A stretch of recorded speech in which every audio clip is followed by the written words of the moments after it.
আচ্ছা রাখো রাখো। এই মিয়া গজল শুনবা? এই তো আমার পরে সারা রাত আছে গজল গাইবে। বসো এখন। ইন্নাল হামদালিল্লাহি নাহমাদুহু ওয়া নাস্তাঈনুহু ওয়া নাস্তাগফিরুহু ওয়া নাউযু বিল্লাহি মিন শুরুরি আনফুসিনা ওয়া মিন সাইয়্যাতি আ'মালিনা।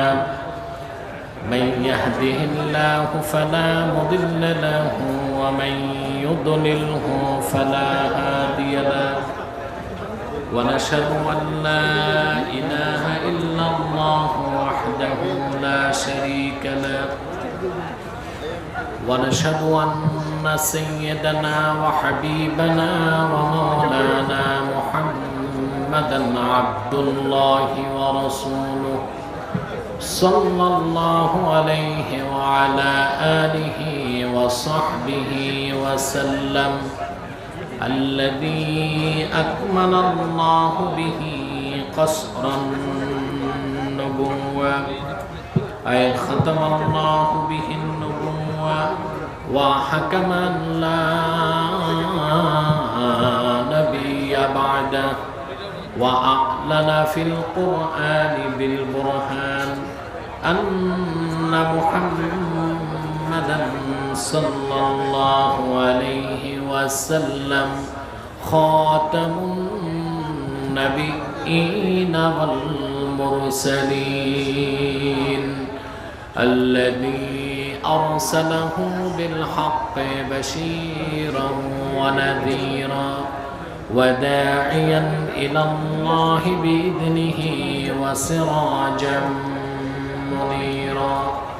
فقد قال الله تعالى في كلامه المجيد والفرقان الحميد: أعوذ بالله من الشيطان الرجيم. بسم الله الرحمن الرحيم. هدى للمتقين.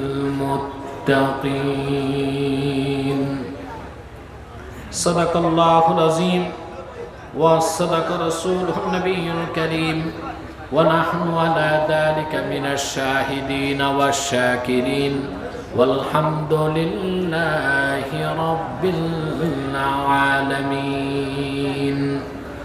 إن الله وملائكته يصلون على النبي يا أيها الذين آمنوا صلوا عليه وسلموا تسليما. اللهم صل على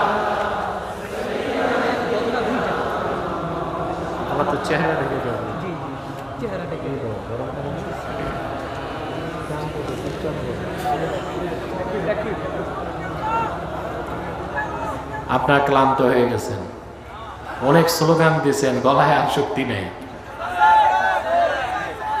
মহব্বতে দরুদ সালাম পড়ুন। আল্লাহুম্মা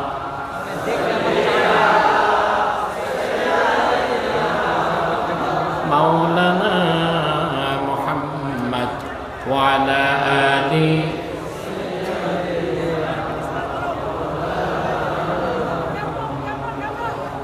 मदीना मदीना मोमिनों की गुनगुना है, दीदारे मदीना आशिकों की तमन्ना है।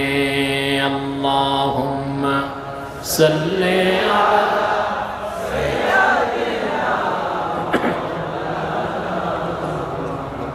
व अला आलि सय्यिदना मौलाना मुहम्मद। मुहम्मदुन रसूलुल्लाह सल्लल्लाहु अलैहि वसल्लम খাতামাল্লাহু বিহিন নুবুওয়া ওয়া হাকামান লা নাবিয়্যা বা'দাহু বালাগাল উলা বিকামালিহি হাসুনাত জামিউ খিসালিহি সাল্লু আলাইহি ওয়া আলিহি। পেকুয়া সমাজ উন্নয়ন পরিষদের উদ্যোগে আয়োজিত পঞ্চম বার্ষিক তাফসীরুল কোরআন মাহফিলের সম্মানিত সভাপতি আলহাজ মাওলানা শহীদুল্লাহ সাহাব বারাকাল্লাহু ফি উমরি, হাজারাত উলামায়ে কেরাম, তুলাবায়ে এজাম, বিভিন্ন প্রান্ত থেকে আগত ও চরম ধৈর্যের পরীক্ষায় উত্তীর্ণ আমার মুসলমান ভাই ও বন্ধুগণ, সকলকে অন্তরের অন্তঃস্থল থেকে জ্ঞাপন করছি মুবারক। সবটুকুন শুকরিয়া আল্লাহ সুবহানাহু ওয়া তাআলার জন্যে, যিনি আজকের এই বরকতপূর্ণ মাহফিলে আমাদেরকে আসার বসার তৌফিক দয়া করে ভিক্ষা দান করেছেন। সেজন্য আসুন আমরা সকলে একবার অবনত চিত্তে হৃদয়ের আবেগ অনুভূতি উজাড় করে সমবেত কণ্ঠে বলি আলহামদুলিল্লাহ। অগণিত অসংখ্য দরুদ ও সালাম আল্লাহর সৃষ্টির প্রধান আকর্ষণ, বিশ্ব সভার সভাপতি, সকল নবী রাসূলগণের মাথার তাজ, শামসুল হিদায়াত, বদরুদ্দুজা, সাইয়্যিদুস সাকালাইন, ইমামুল মুরসালিন, খাতামুন নবিয়্যিন ওয়াল মুরসালিন, আফতাবে নবুওয়াত, শানশাহে রিসালাত, সরকারে দো জাহাं, সুলতানুল মদিনা, নবিয়ুল আম্বিয়া, হুজুরে আকরম, নূরে মুজস্সম, নূরুন আলা নূর, সাইয়্যিদিনা হাবিবিনা শফিঈনা মাওলানা মুহাম্মদ সাল্লাল্লাহু আলাইহি ওয়াসাল্লামের উপর আল্লাহ জাল্লা যিকরু, যাকে আজ থেকে ১৫০০ বছর আগে প্রেরণ করেছেন, সর্বশ্রেষ্ঠ ও সর্বশেষ নবী ও রাসূল হিসেবে, যার পরে আজ পর্যন্ত পৃথিবীতে অবশ্যই কোনো প্রকার এই নবী কিংবা রাসূল অবশ্যই আসে নাই, অবশ্যই এখনো নাই, অবশ্যই কিয়ামত পর্যন্ত আসবে না। সম্মানিত সুধী, আমি এসেছি শুধু হাজিরা দিতে। মাহফিলটি ছিল 10 তারিখ। কত তারিখ? বৃষ্টিপাতের কারণে মাহফিলটি স্থগিত ছিল। আমার প্রায় 1 বছর আগের প্রোগ্রাম ছিল কুতুবদিয়াতে। সেই প্রোগ্রামটি করে আজকে ওয়াদা রক্ষায় আমাকে এখানে আসতে হয়েছে। আমাদের প্রত্যেকের সদিচ্ছার অভাব ছিল না, কিন্তু মুমিনের কাজ কি? রদা বিল কাজা, আল্লাহ যা তকদিরে লেখেন তা মেনে নিতে হয়, ঠিক কিনা? আমি শুনেছি আমাদের এখানে আসার বিলম্ব দেখে কিছু মানুষ কিছু মন্তব্য তুলেছে। এরা কারা আমি জানি না, এরা আদৌ বিশ্বাসী কিনা তাও আমি জানি না। এত বিশাল মাহফিল কর্তৃপক্ষ করে, কমিটি করে। আমার আজকে ঢাকা থেকে আসতে 1 ঘন্টা ফ্লাইটে লেট হয়েছে। তারপর সেই কুতুবদিয়ার মাহফিল, আমার মনে হয় কুতুবদিয়ার ইতিহাসে মানুষ এত লোক দেখে নাই। আল্লাহর কোরআনের আকর্ষণে কয়েক লক্ষ মানুষের সমাবেশ ঘটেছে। আমাকে পুলিশের এসআই বলেছে, কুতুবদিয়ার এসআই নিয়ামতুল্লাহ সাহেব, ওনার নাম নিয়ামতুল্লাহ, যে কুতুবদিয়ায় ভোট আছে ৮০,০০০, এখানে লোক এসেছে কয়েক লক্ষ। এ লোক কোত্থেকে এসেছে? এত লক্ষ লক্ষ মানুষের সমাবেশে আমি বক্তব্য রেখেছি মাত্র ৪৫ মিনিট, শুধু আপনাদের এই প্রোগ্রামটি ধরার জন্য। রাত হয়ে গেছে, আপনারা ধৈর্য হারিয়ে ফেলেছেন। সমাপনী এখন রয়েছে দোয়া। আমি জানি শুধু দোয়া করলে মানবেন না, একটু দাওয়া লাগবে, কিন্তু তা হবে খুব সংক্ষেপে, যেন আমাদের ধৈর্যের বাঁধ ভেঙে না যায়। বলেন আল্লাহুম্মা আমিন। জীবনে অনেক জায়গায় অনেক সময় নষ্ট করেছেন আপনারা। মিছিলে, মিটিংয়ে, সমাবেশে রাত পার করেছেন। এয়ারপোর্টে যে ফ্লাইটের জন্যে রাত জেগেছেন, মাথার নিচে ইট দিয়ে ঘুমাইছেন, ঠিক কিনা? আর আল্লাহর কোরআনের এই বেহেশতের বাগানে বসেছেন, এত ঘন্টা গণেন কেন? এখানে বসে আছেন, প্রতি শ্বাসে 10টি নেকি হচ্ছে। সুবহানাল্লাহ বলতে কষ্ট হয়। আর একটু জোরে, আরো জোরে। এই যে এসেছেন, বসতে পেরেছেন, এতে আপনারা খুশি না বেজার? জোরে বলেন। আমি জানি না যারা দাঁড়িয়ে আছে ওরা খুশি না বেজার। তবে আমাদের প্রোগ্রামগুলোতে অনেক সময় হিন্দু, বৌদ্ধ বা অমুসলিমরাও আসে, তারা বসতে লজ্জা পায়, দাঁড়িয়েই থাকে, আমরাও তাদের বসতে বলি না। ওই রকম অমুসলিম ছাড়া মুসলিম ভাই যারা আছেন আল্লাহ বসতে বসেন।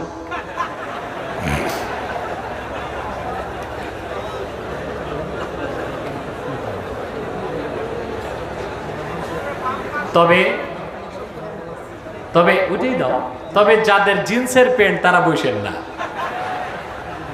কারণ আমি বুঝি না জিন্সের প্যান্ট যারা পরে যুবকরা, এটা কি পা দিয়ে সেলাই করছে না সেলাই করার পর পা দিচ্ছে, এটা বুঝি না। ওদেরকে বসতে বললে বিপদ আছে, চিটেন ফাঁক, ওরা ছাড়া বাকিরা বসে যান। আমি খুব সংক্ষেপে কিছু আজকের বিদায়ী নসিহাত, আপনারা তো অনেক বক্তার কথা শুনেছেন, ঠিক কিনা? কি মেসেজ নিয়ে বাড়ি যাবেন? একটা মেসেজ নিয়ে তো যেতে হবে, কথা বলে। সে মেসেজটা দিয়ে আমি মুনাজাত করে দিচ্ছি, একটি মেসেজ দিচ্ছি। লক্ষ লক্ষ টাকা খরচ করে এ মাহফিল করার অর্থ কি? প্রশ্ন আছে না? বলেন। এখানে কয়েক লক্ষ লক্ষ টাকা খরচ হয়েছে আজকের মাহফিলে। তারপরে রাত এখন প্রায় 12:30 পার হয়ে গেছে, হাজার হাজার লোক এখনো বসে আছেন। যেখানে আমার আসার কথা 8:30টায়, ওখানে 4 ঘন্টা পরে এসেছি। বসে আছেন আল্লাহর পবিত্র সত্তার কসম, কোনো ব্যক্তির আকর্ষণে নয়, এই কোরআনকে ভালোবেসে। আজ বাংলাদেশে 17,46,00,000 মানুষ, ভোটার আছে 11 কোটি, আর 18 থেকে 35 বছর বয়স এইরকম টকবগে যুবক তরুণ আছে 3 কোটি। কত? আবার বলছে পরিসংখ্যান, বাংলাদেশে মানুষ আছে 17,46,00,000 উঠে, আর ভোটার আছে কত? একটু জোরে বলেন। আর একদম টকবগে তরুণ 3 কোটি, যাদের বয়স 18 থেকে 35। অবাক হবেন যে যারা সমাজবিজ্ঞানী তাদের মতে এই 3 কোটি যুবকের মধ্যে যারা মুসলিম তারা প্রত্যেকেই কোরআনমুখী হয়ে যাচ্ছে। সুবহানাল্লাহ। এতে প্রতিক্রিয়াশীল বুদ্ধিজীবী নামের বুদ্ধি প্রতিবন্ধীদের মাথায় প্রেসার উঠেছে। তারা এখন বলতেছে মাহফিল করে আমরা নাকি ধর্মান্ধ বানাই। বলছে না এক নেতা? আরে বলছে কিনা বলে, যে আলেমরা মাহফিল করে মানুষকে ধর্মান্ধ বানায়।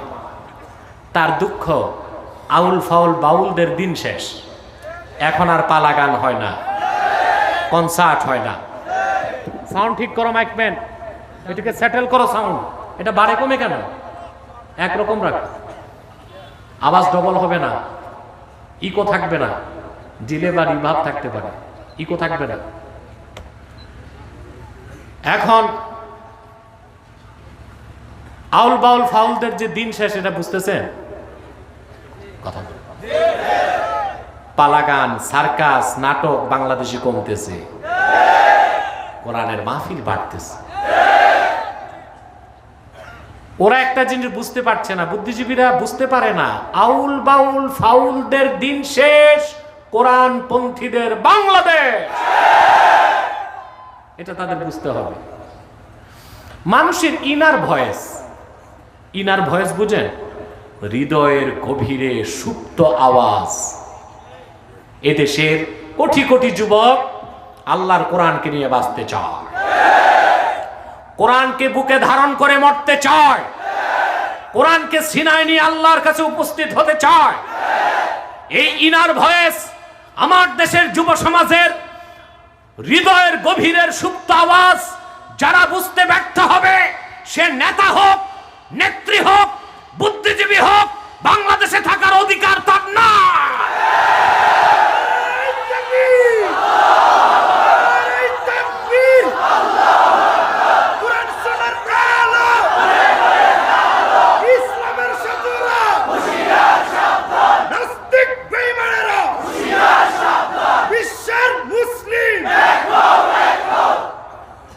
আমার প্রিয় ভাই বন্ধুগণ, বাংলাদেশে নাস্তিকদের আস্ফালন যত বেশি হোক, বাংলার মাটি কোরআনপন্থীদের ঘাঁটি। ইসলামকে চ্যালেঞ্জ যারা করে, দেশেও তাদের জায়গা হয় না, দলেও তাদের জায়গা হয় না। যে পশ্চিমাদের গোলামি করে, তাদের দেশেও জায়গা হয় না। দেখছেন?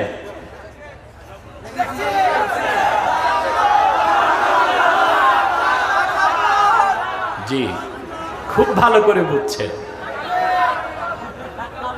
এইরকম কোয়ালিফাইড শ্রোতা হলে আর বেশি কথা বলতে হয় না, টোকা দিলেই বোঝা যায়। সুবহানাল্লাহ বলে। বাংলাদেশের রাষ্ট্রধর্মী ইসলাম থাকতে দিবে না। আল্লাহ ওর ভিসা চিরকালের জন্য ক্যান্সেল করে দিয়েছে, বাংলাদেশ থেকে আউট। গেছে মামুর বাড়ি, ওখানে পত্রপাঠ বিদায়। পত্রপাঠ বিদায় বুঝছেন? ইমিগ্রেশন পার হইতে দেয় নাই, এক কাপ চাও খেতে দেয় নাই। কথা বুঝতে পারছেন? এখন লক্ষ লক্ষ টাকা খরচ করে এই যে মাহফিল করার উপকারিতা, তা কি পেয়েছেন? এই যে যুব সমাজ, তাদেরকে নষ্ট করা যাচ্ছে না, তারা দিন দিন কোরআনমুখী হচ্ছে। এটাই হচ্ছে মাহফিলের সবচেয়ে বড় উপকার। ঠিক কিনা বলো?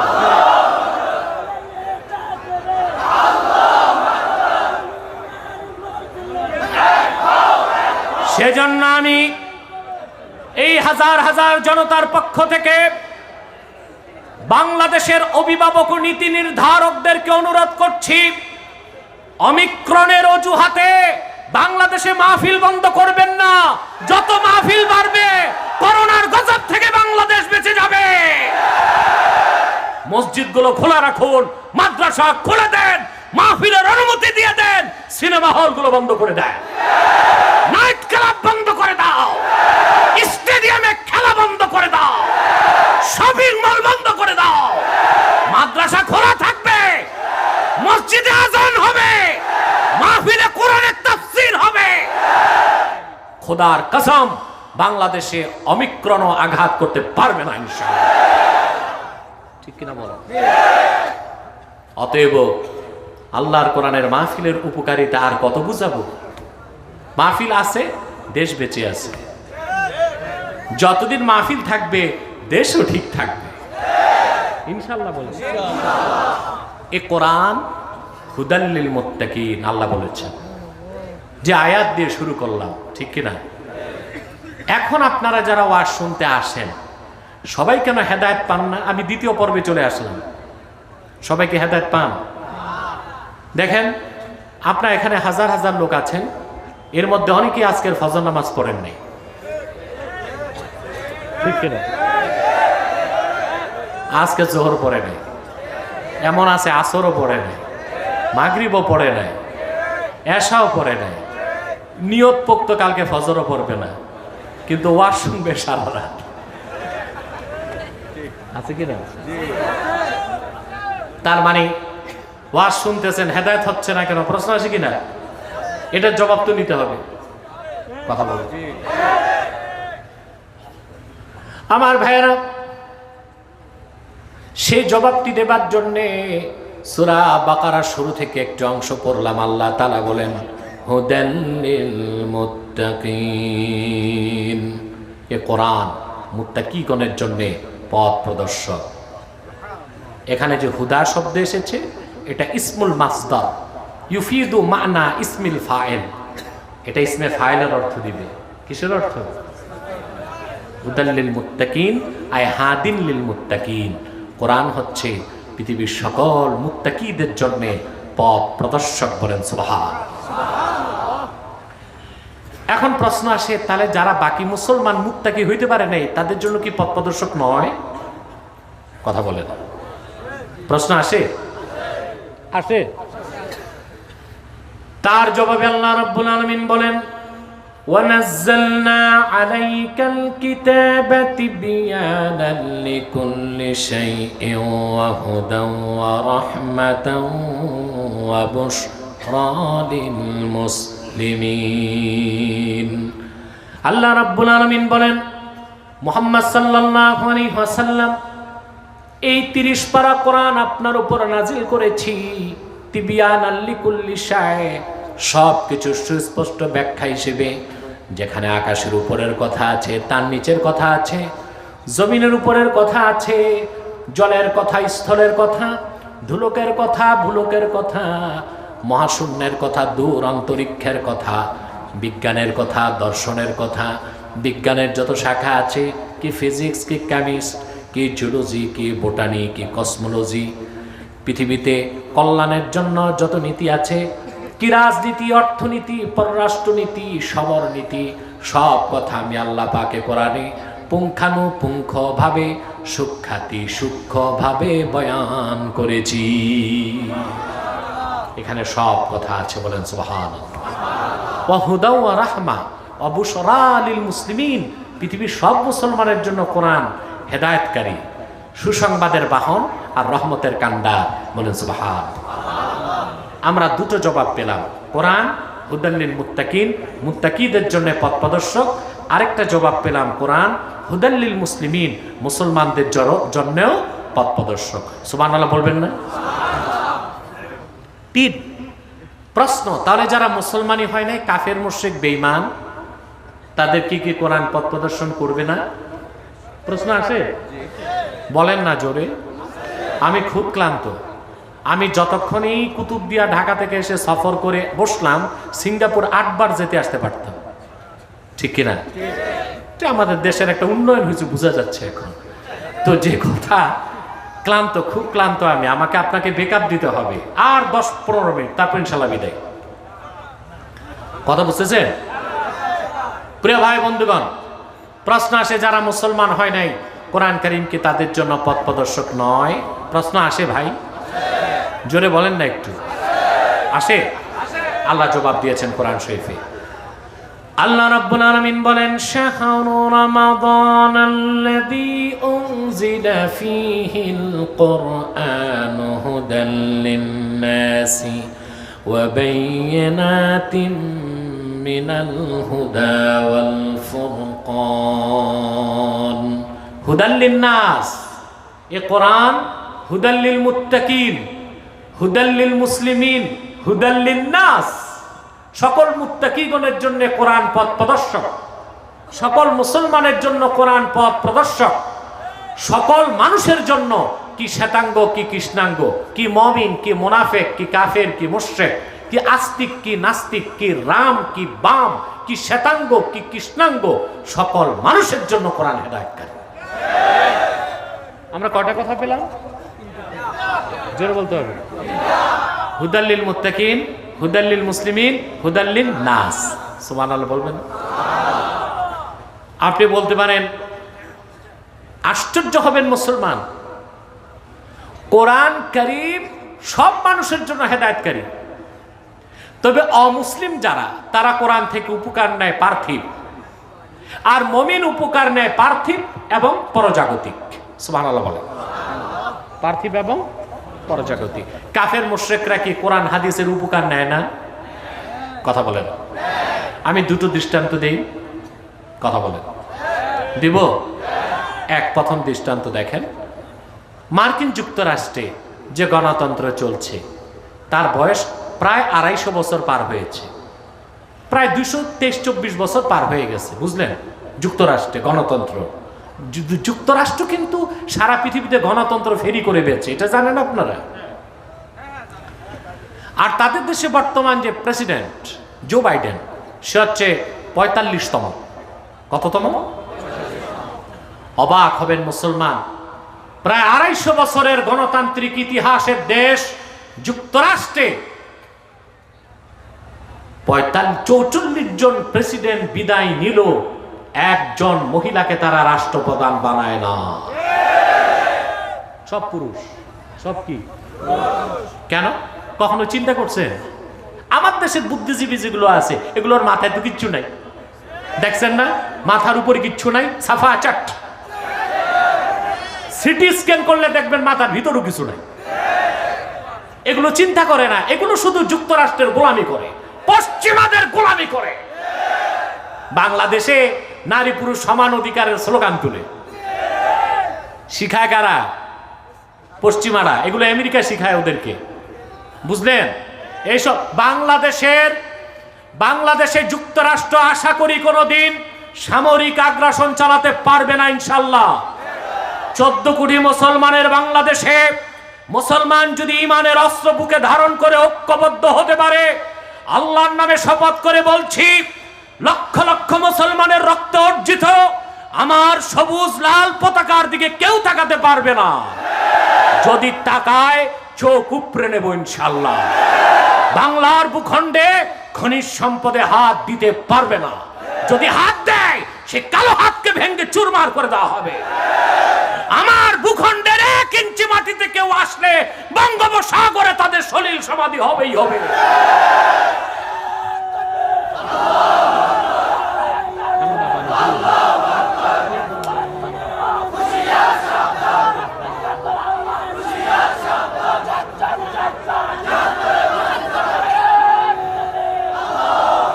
আমার মুসলমান ভাই বন্ধুগণ, আমেরিকা বাংলাদেশে করতেছে কালচারাল অ্যাটাক, সাংস্কৃতিক আগ্রাসন। কি করতেছে?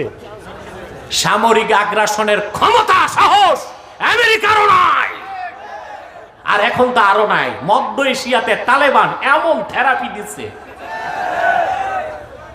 থেরাপির চোটে ওর পররাষ্ট্রনীতিগিরি, ওর পরাশক্তি এখন নেওয়া হয়েছে ধরাশক্তি। ঠিক কিনা? 1 টাকা 2 টাকা। বিশেষজ্ঞগণ বলেছেন তার আফগানিস্তানে যুদ্ধে ব্যয় হয়েছে 19 বছরে $2.26 ট্রিলিয়ন। বিলিয়ন না, ট্রিলিয়ন ডলার, যা খরচ করলে গোটা আফ্রিকা ও দক্ষিণ এশিয়ার দারিদ্রতা দূর হয়ে যেত। এত টাকা খরচ করছে। তারপর নির্ধারিত সময়ের আগেই ছেড়ে দে মা কেঁদে বাঁচি, ওদের অস্ত্র শস্ত্র ফেলে ভাগছে। এখন আর ক্ষমতা নাই কোনো মুসলিম রাষ্ট্রে আঘাত করবে ইনশাল্লাহ, যদি আমরা মুসলমান ঐক্যবদ্ধ থাকতে পারি। আর ভারত এ তো 3 নাম্বার রাষ্ট্র, 3rd ক্লাস কান্ট্রি। এর কোনো ক্ষমতা নেই বাংলাদেশের দিকে চোখ দিবে যদি আমার দেশের ভিতর থেকে গাদ্দারি কেউ না করে। ওরা আঘাতটা কি করতেছে? কালচারাল অ্যাটাক, সাংস্কৃতিক আগ্রাসন। আমেরিকা, পত্তলিকরা, ইহুদিবাদীরা, জয়নবাদীরা বাংলাদেশে যুব সমাজকে সাংস্কৃতিক ভাবে বিধর্মী বানাবার জন্যই চালু করেছে পহেলা বৈশাখের মতো বেহায়াপনা, চালু করেছে 31st নাইট, চালু করেছে ভ্যালেন্টাইন্স ডে, চালু করেছে নারী পুরুষের সমান অধিকার। যুবকরা আল্লাহর কোরআনকে বুকে ধরে দাঁড়িয়ে যাও, অপসংস্কৃতির মোকাবেলা করার জন্য প্রস্তুতি নিতে হবে।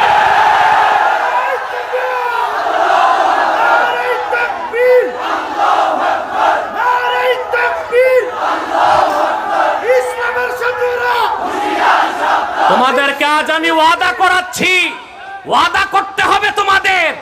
আমি বলবো, তোমরা বলবা না। Pohela Boishakh, Valentine's day, 31st night, এগুলো চলবে না বাংলাদেশে। ওরা এই সাংস্কৃতিক কালচারাল অ্যাটাকের মাধ্যমে আমার যুব সমাজকে বিধর্মী বানাতে চায়। আরেকটা ওদের অপসংস্কৃতির প্রচার বাংলাদেশে করেছে, নারী পুরুষ সমান অধিকার। কেমনে সমান হবে? আপনারা ওই যে জাফরুল্লাহর সাথে আমার ডিবেটটা দেখছিলেন? ও সোরের সাথে না, সোরের পরে যে বসছে, দেখছেন? হ্যাঁ, ওখানে প্রায় তো 2.5 ঘন্টার ডিবেটে ভদ্রলোক পরাজয় বরণ করে নিয়েছে। আমি সেখানে যথেষ্ট সায়েন্টিফিক থিসিস উপস্থাপন করেছি। সৃষ্টিগতভাবেই তো আল্লাহ তাআলা পুরুষ আর নারীর মধ্যে 25টা পার্থক্য রাখছেন, ফিজিক্যাল, সাইকোলজিক্যাল, সায়েন্টিফিক। অতএব তুমি কেমনা নারী পুরুষ সমান করবা? নারী পুরুষের অধিকার সমান হইতে পারে না। এক বাংলাদেশি বুদ্ধিজীবী অক্সফোর্ডে পড়ছে, বুঝলেন? বিয়ে করছে ইংরেজ মেয়ে। বিয়ের পর ওই মহিলা তো পাশ্চাত্যের, বুদ্ধিজীবীকে বলছে, বাংলাদেশের বুদ্ধিজীবীকে, যে তোমার আমার অধিকার সমান।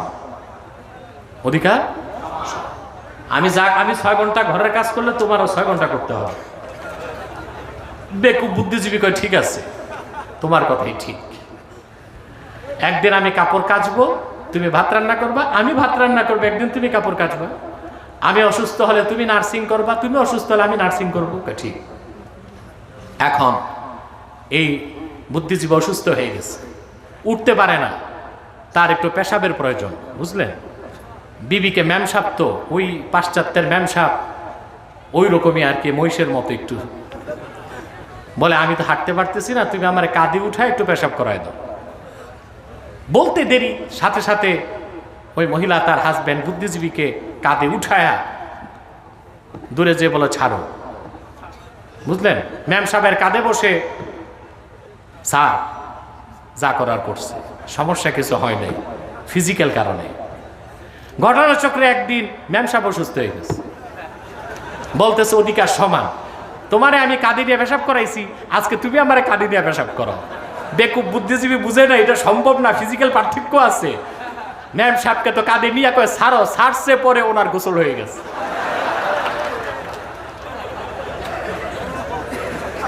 বাংলাদেশে যারা নারী পুরুষের সমান অধিকার চায়, ওরা এইরকম সমান অধিকার চায়। ইসলাম নারীকে ন্যায্য অধিকার দিয়েছে, পুরুষকে ন্যায্য অধিকার দিয়েছে। আসুন ফিরে যায় মার্কিন যুক্তরাষ্ট্রের প্রসঙ্গে। 224 বছর, 22 বছর, প্রায় 250 বছর পার হয়ে গেল, 40 জনের উপর প্রেসিডেন্টকে ক্ষমতায় বসালো, একজন নারীকে রাষ্ট্র ক্ষমতায় বসায় নাই।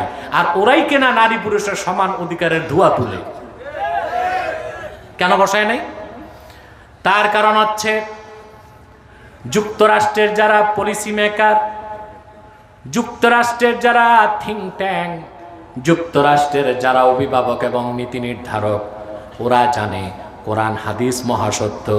আল্লাহর হাবিব 1000 বছর আগে বলেছেন, আবু দাউদ শরীফের হাদিস, যে জাতি লা ইউফলিহা কওমুন ওয়াল্লাহু আলাইহিম ইমরা, যে জাতি তাদের নেতৃত্বে কোনো মহিলাকে বসায়, সেই জাতি কোনোদিন সফলতা লাভ করবে না। যে জাতি তাদের নেতৃত্বে কোনো নারীকে বসালো, কাকে? নারীকে, সেই জাতি কোনোদিন সফলতা লাভ করতে পারবে না। এই সফলতা ধরে রাখার জন্যই তারা নারী নেতৃত্বকে গ্রহণ করে নাই। বেদিন হয়েও আল্লাহ রসুলের হাদিস, 1500 বছর আগে আল্লাহ রসুল সাল্লাল্লাহু আলাইহি ওয়াসাল্লাম যে কথা বলেছেন, সেটাকে তারা রাজনৈতিকভাবে মেনে চলছে। বলেন সুবহান। কোরআন হাদিসের উপকার নেয় কিনা বেদিন? কথা বলে না। নিচ্ছে? নিচ্ছে, ঠিক কিনা বলেন? আসেন, বিয়ে, আমরা বিয়ে করি, অমুসলিমরা কি বিয়ে করে না? কেন করে? প্রশ্ন আসে না? বলবেন ওদের ধর্ম তো বিয়ে আছে না। ওদের ধর্মে যে বিয়ে আছে, ওই বিয়ে করতে গেলে ফাঁসি দিতে হবে। কিরকম? আমি একটা উদাহরণ দিচ্ছি। হিন্দু ধর্মে ধর্মগ্রন্থে এসেছে যে তাদের অনেক দেবতা, 2000, 3000, এক দেবতার নাম এসছে, 16,000-এর উপর বিয়ে করছে। কত? এখন হিন্দু ধর্মের লোক যদি তাদের দেবদেবীদের আদর্শ মানতে যায়, এক একজন হিন্দুকে কমসে কম কয়েক হাজার করে বউ রাখতে হবে। এটা কি সম্ভব? বৌদ্ধ, তাদের যে ব্যক্তি ছিল ধর্ম প্রণেতা, বুঝলেন, গৌতম বুদ্ধ, তার ব্যাপারে এসেছে, বিয়ে করেছিল সে, ভাসর রাতের আগেই পাগল ছাগল হয়ে জঙ্গলে চলে গেছে। তাহলে বৌদ্ধ ধর্মের আদর্শ মেনে বিয়ে করতে গেলে বিয়ে করা যাবে, ভাসর রাত করা যাবে। খ্রিস্টান, তারা যদি বিয়ে করতে যায় ঈসা নবীর দর্শন মেনে, জীবনে ওদের কপালে বিয়ে নাই, কারণ ওদের মতে ঈসা আলাইহিস সালাম বিয়েই করেন নাই। এটা আমাদের মতো, তিনি বিয়ে করেন নাই, বিয়ে ছাড়াই আকাশে উঠছেন, আবার আকাশ থেকে নামবেন, তখন বিয়ে করবেন। তাহলে ধর্মের আদর্শ মানতে গেলে বিয়ের সুযোগ নাই। ইহুদি ধর্ম, ইহুদি ধর্ম যারা মানে, ওরা নবী মানে মুসাকে, তিনি বিয়ে করছিলেন 4টা। কয়টা? উনি বিয়ে করেছিলেন শোয়েব আলাইহিস সালামের মেয়ে মাদায়েনে। বিয়ের পর তিনি শ্বশুর বাড়িতে 8 বছর ছিলেন। কয় বছর? তো উনি নবী, জামাই নবী, শ্বশুরও নবী, সমস্যা হয় নাই। এখন ইহুদিরা যদি মুসা নবীর আদর্শ মেনে বিয়ে করে, তাহলে তাদেরকে ঘর জামাই থাকতে হবে কয় বছর? 8 বছর কমসে কম থাকতে হবে। এটা কি সম্ভব? আমাদের দেশে বলদ আর ঘর জামাই কোনটার দাম বেশি আমি জানি না, ঠিক কিনা? তারপরে ডেভিডকে তারা নবী মানে দাউদ, তার ব্যাপারে এসেছে কোরআন কারিমে তিনি 100 বিয়ে করেছেন। বাইবেলে এসেছে 300টার বেশি বিয়ে করছেন। ওরা যদি কোরআনকে বিশ্বাস না করে বাইবেল মেনে, তাদেরকে বিয়ে করতে হয় ডেভিডকে মেনে কমসে কম 300টা করে। কয়টা? ওদের ধর্ম মানলে বিয়েই নাই, ওরা বিয়ে করতেছে আমাদের ইসলামের অনুসরণে। আল্লাহর হাবিব বলেছেন, আন-নিকাহু মিন সুন্নতি ফামান রাগিবা আন সুন্নতি ফালাইসা মিন্নি। বিয়ে আমার সুন্নত, যে পারতপক্ষে আমার সুন্নত থেকে মুখ ফিরালো সে আমার উম্মত নয়। আমি যা বুঝাতে চাইলাম, কাফের মুশরিকরাও, বেদিন বেঈমান যারা ইসলাম গ্রহণ করে নাও, তারাও ইসলাম থেকে উপকার নেয়, ঠিক কিনা বলে? তো কোরআন হুদাল লিন-নাস, পৃথিবীর সব মানুষের জন্য হেদায়েতকারী। যারা এই কোরআনের হেদায়েত মানবে তারা মুসলমান হয়ে যাবে, তখন তারা ডবল উপকার পাবে, হেদায়েতও পাবে, রহমতও পাবে। কারণ সব মানুষের জন্য কোরআন হেদায়েতকারী, আর মুসলমানের জন্য হেদায়েতকারী এবং রহমত। বলেন সুবহানাল্লাহ। সমস্ত বেদিন বেঈমান আল্লাহর কোরআন থেকে যতটুকু উপকার পাবে তার চেয়ে বেশি উপকার পাবে মুসলমান।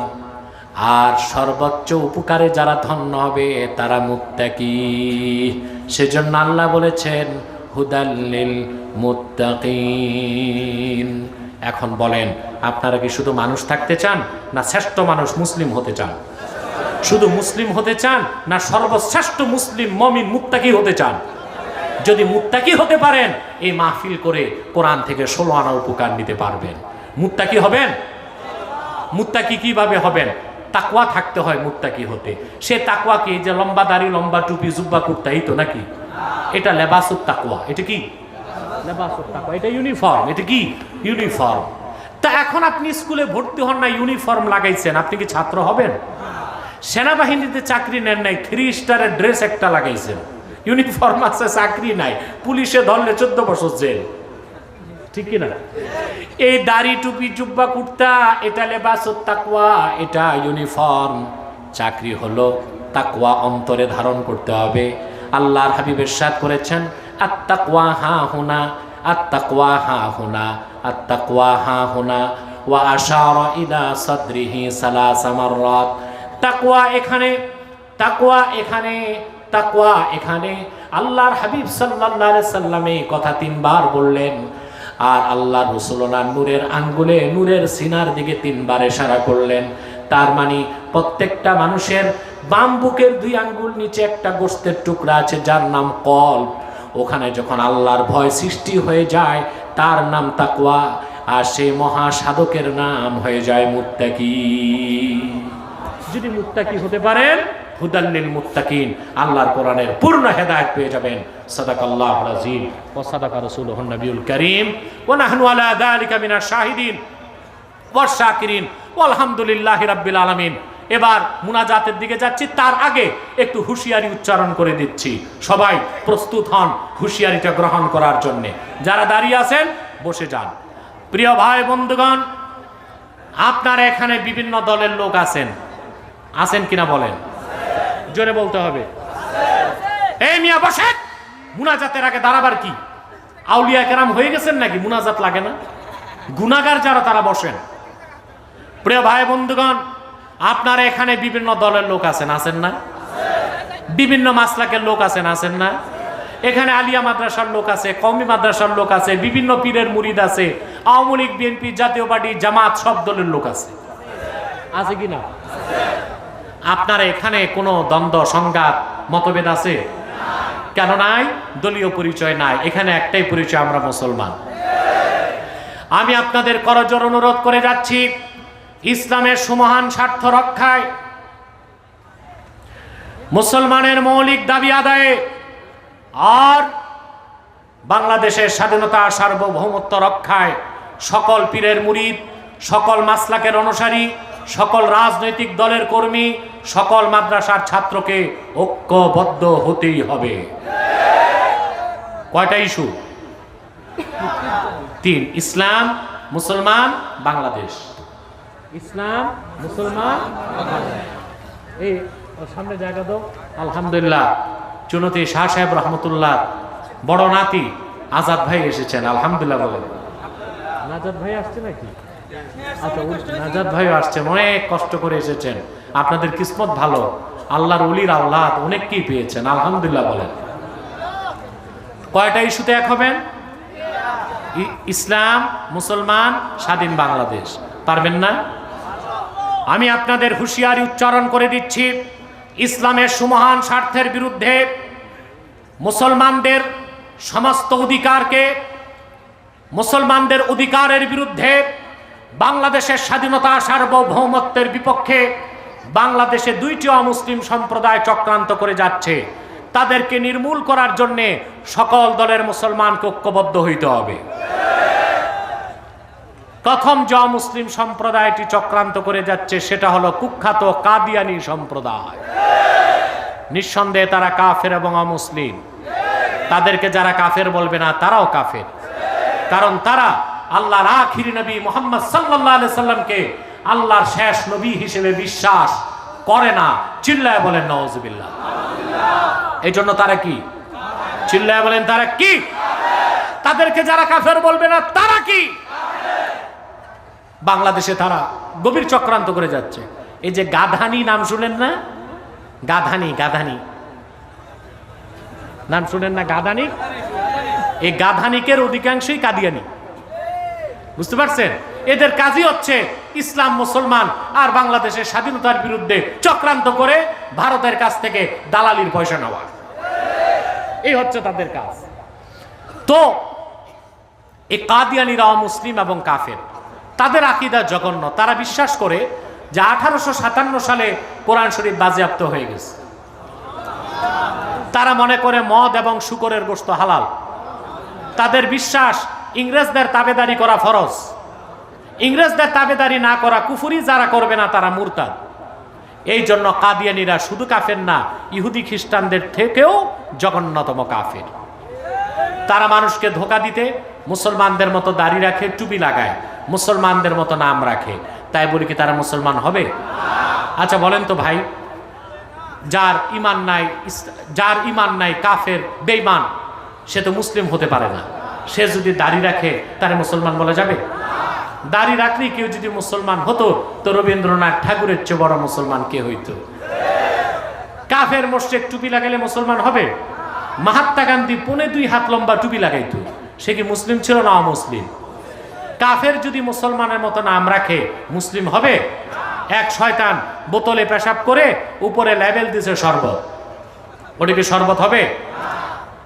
তদ্রুপ কাদিয়ানিরা কাফের। আব্দুল আউয়াল, আব্দুস সামাদ, মুবাশশির আলী আর কবির চৌধুরী নাম রাখার দ্বারা তারা মুসলমান হতে পারে না। আমার ভাইয়েরা, আমার বন্ধুরা, আমার আল্লাহ ও নূর নবী আমার মুহাম্মদ সাল্লাল্লাহু আলাইহি ওয়াসাল্লামের ইসলাম ও কোরআনের হাজার হাজার হাজার বছর পরে বর্তমান ভারতের কুখ্যাত পাঞ্জাবের, কুখ্যাত গুরুদাসপুরের, কুখ্যাত কাদিয়ানে ইংরেজ আমলে এক শয়তান নিজকে নবী দাবি করছে। চিল্লায় বলেন নাউজুবিল্লাহ। ওই শয়তানটার নাম রেখেছিল তার বাপ মির্জা গোলাম আহমদ কাদিয়ানি। তাকে গোলাম আহমদ বলা যাবে না, কারণ গোলাম আহমদ অর্থ আহমদ এর গোলাম। আর কাদিয়ানের কাজ্জাব, মিথ্যা নবুয়তের দাবিদার মির্জা গোলাম শয়তান কাদিয়ানি, সে ছিল কুখ্যাত কাফের, ইংরেজদের পা চাটা গোলাম। সে গোলাম আহমদ, আহমদ এর গোলাম ছিল না, সে ছিল কুখ্যাত শয়তানের কুখ্যাত গোলাম। কাদিয়ানের কাজ্জাব, মিথ্যা নবুয়তের দাবিদার মির্জা গোলাম শয়তান কাদিয়ানির উপর গজব এসেছে 1908 সালে। যখন গজব এসেছে, কাদিয়ানের কাজ্জাব, মিথ্যা নবুয়তের দাবিদার মির্জা গোলাম শয়তান কাদিয়ানি 1908 সালে ধ্বংস হয়ে কুখ্যাত জাহান্নামের কুখ্যাত কুকুরে পরিণত হয়েছে, তার অনুসারীরাও ধ্বংস হয়েছে। বর্তমানে কিছু কাদিয়ানি রাজনৈতিক দলগুলোতে ঘাপটি মেরে বসে আছে, বিভিন্ন ডিপার্টমেন্টে বসে আছে। তাদের একমাত্র কাজ ইসলাম মুসলমানের বিরোধিতা করা, বাংলাদেশের স্বাধীনতার বিরোধিতা করা। তাদেরকে নির্মূল করার জন্য সকল দলের মুসলমানকে ঐক্যবদ্ধ হইতে হবে। আমাদের সকল দলের একটাই দাবি, অনতিবিলম্বে স্বাধীন বাংলায় শয়তান কাদিয়ানীদেরকে রাষ্ট্রীয়ভাবে অমুসলিম ঘোষণা করতেই হবে, করতেই হবে, করতেই হবে। এই দাবি আদায় যদি জানমাল দিতে হয়, কারা কারা প্রস্তুত আছেন হাত তুলে দেখা।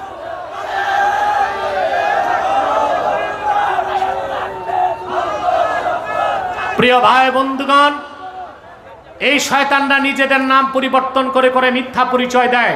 কখনো নিজেদের পরিচয় দেয় আহমদি জামাত, কখনো বলে আহমদিয়া জামাত, কখনো বলে আহমদী সম্প্রদায়, কখনো বলে আহমদিয়া সম্প্রদায়, কখনো বলে আহমদী মুসলিম জামাত, কখনো বলে আহমদিয়া মুসলিম জামাত। সাবধান, যত কাদিয়ানি ছিল আছে থাকবে, তারা কেউ আহমদী জামাত নয়, আহমদিয়া জামাত নয়, আহমদী সম্প্রদায় নয়, আহমদিয়া সম্প্রদায় নয়, আহমদী মুসলিম জামাত নয়, আহমদিয়া মুসলিম জামাত নয়। তারা শয়তানি জামাত, কুখ্যাত জাহান্নামের কুখ্যাত কুকুরের দল। আমাদের সকল দলের দাবি একটাই, তাদেরকে রাষ্ট্রীয়ভাবে অমুসলিম ঘোষণা করতেই হবে। তাদের পণ্যদ্রব্য ধরবেন না, কিনবেন না, বেচবেন না, মনে থাকবে? প্রাণ, সিজান, আরএফএল, প্রথম আলো, ডেইলি স্টার, কালের কণ্ঠ, এগুলো তাদের। এগুলো ধরবেন না, কিনবেন না, বেচবেন না, মনে থাকবে? আরেকটি অমুসলিম সম্প্রদায় ইসলাম, মুসলমান ও বাংলাদেশের স্বাধীনতার বিরুদ্ধে কাজ করে যাচ্ছে, তারা হলো ইসাই তরিকা। এটা খ্রিস্টানদের একটা গোপন দল। এদের নাম ইসাই তরিকা ভুক্ত মুসলমান, আসলেই তারা খ্রিস্টান। তারা আপনাদের এই এখানে ডুলা হাজরা, তারপরে টেকনাফ, উখিয়া, এইসব এলাকায় মানুষকে খ্রিস্টান বানাচ্ছে, উপজাতিদের মধ্যে কাজ করছে। বর্তমানে তাদের সংখ্যা বাংলাদেশে 9.5 লক্ষ পার হয়ে গেছে। এই খ্রিস্টানদের প্ল্যান হচ্ছে পার্বত্য চট্টগ্রামকে বিচ্ছিন্ন করে একটি খ্রিস্টান রাষ্ট্র বানাবে। 1 সাগর রক্তের বিনিময়েও তা হতে দেওয়া হবে না। সেজন্য খ্রিস্টান মিশনারির বিরুদ্ধেও আলেমদেরকে জবান খুলে কথা বলতে হবে। রাজি আছেন? বিদায় বেলা আরেকটা বাতিল ফেরকার কথা বলি, এটার নাম হিজবুত তাওহীদ। এটা আরেক বাতিল ফেরকা, এটার থেকেও সাবধান থাকবেন। এইটার টাকা আসে সরাসরি ইসরায়েল থেকে। আল্লাহ তাআলা আমাদেরকে সকল ধরনের ফিতনা থেকে বাঁচাক, বলুন আল্লাহুম্মা আমিন। আমি এখন মুনাজাত করছি।